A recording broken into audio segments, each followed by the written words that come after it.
किताबों में लगातार हम बचपन से पढ़ते आ रहे हैं कि जंगल का राजा शेर है, लेकिन जब शेर की झुंड में हाथी आके गरजने लगता है तो वहाँ की मंडली जो शेर की होती है वो फट जाती है और शेर अलग अलग दिशा में भागना शुरू कर देते हैं।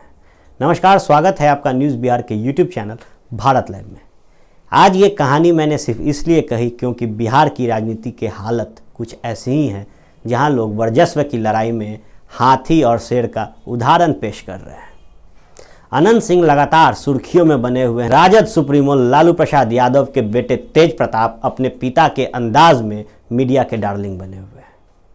गौर करने वाली बात यह है कि जब से अनंत सिंह मुखर होकर मुंगेर सीट पर अपनी दावेदारी पेश कर रहे हैं, तब से तेज प्रताप उन्हें आमंत्रित करना चाह रहे हैं महागठबंधन में आने के लिए। अब जब महागठबंधन में आने के लिए अपना इच्छा जाहिर किया था अनंत सिंह ने भी, तो उनके सामने खड़े हो गए मदन मोहन झा। अब मदन मोहन झा के क्लियर करने के बाद कि हमारे यहाँ नो एंट्री है, अब इस नो एंट्री पर एक टिक लगा दिया है तेजस्वी यादव ने। खैर, तेजस्वी यादव इस वक्त रांची में अपने पिता लालू प्रसाद यादव से मुलाकात करने गए हैं। अब जब जा रहे थे तो उन्होंने वर्चस्व की लड़ाई की आगाज़ कर दी है। एक तरफ जहां लगातार तेज प्रताप जनता दरबार लगाकर अपने पिता के अंदाज में राजनीति कर रहे थे, वहीं तेजस्वी यादव ने नो एंट्री का बोर्ड लगाकर इस बात को साबित किया है कि उस दौर में जब लालू प्रसाद यादव मुख्यमंत्री थे और राजनीति में सक्रिय थे, उस वक्त लालू प्रसाद एक ऐसे शख्सियत थे जो अनंत सिंह के सामने नहीं झुके थे।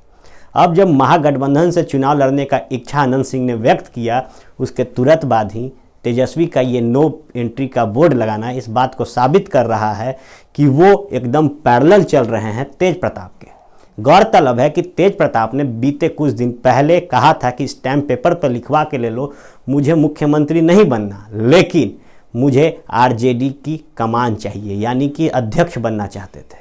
अब राजद खेमे में कहीं न कहीं ये वर्चस्व की लड़ाई है दोनों भाइयों के बीच। खैर, अनंत सिंह भी खुद को वो पेड़ साबित करते आए हैं जो पेड़ फल भी दे रहा है और झुक भी नहीं रहा। और जिस तरीके से लालू के अंदाज में इस बार नो एंट्री का बोर्ड लगाए हैं और अनंत सिंह के सामने नहीं झुके हैं तेजस्वी, तो ये संकेत दे रहा है उस हाथी का जो बाघ को उजाड़ना चाहता है। बड़ा दिलचस्प होगा ये देखना कि क्या इस हाथी से ये पेड़ हिल पाता है। खैर, अनंत सिंह हैं। जब विधानसभा का चुनाव हुआ था 2015 में, तो उन्होंने जेल के अंदर रहते हुए बिना कोई प्रचार किए हुए रिकॉर्ड 20,000 वोट से जीते थे। अब जब आगाज़ कर दिया है मुंगेर सीट के लिए और वो एक भूमियार का बहुत बड़ा गढ़ है, ऐसे में अपने नेता को कितना चाहेंगे मुंगेर के लोग, ये भी देखना दिलचस्प होगा। खैर, अब ये आगाज़ हो चुका है, राजनीति में बिगुल फूंक दिया गया है, 2019 की तैयारी हो रही है।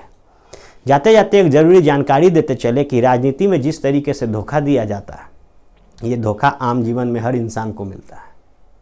जब अपने ही धोखा दे के चले जाए, वो भी वो जिसे उंगली पकड़ के चलाया जाए, तो बहुत दर्द होता है। कुछ ऐसे ही माहौल बने हुए हैं। तेज प्रताप ने भी बचपन में अपने भाई का उंगली पकड़ के चलना सिखाया होगा। आज दोनों भाइयों में झगड़ा हो रहा है, वर्चस्व की लड़ाई है, पॉलिटिक्स है, और पॉलिटिक्स का आगाज़ किचन से शुरू होता है, और ये किचन से जब शुरू होता है तो ये अलग अलग दिशाओं में जाता है। खैर, धोखेबाज से आप भी सावधान रहें और भारत लाइव टीवी को लगातार देखते रहें, प्यार देते रहें। धन्यवाद।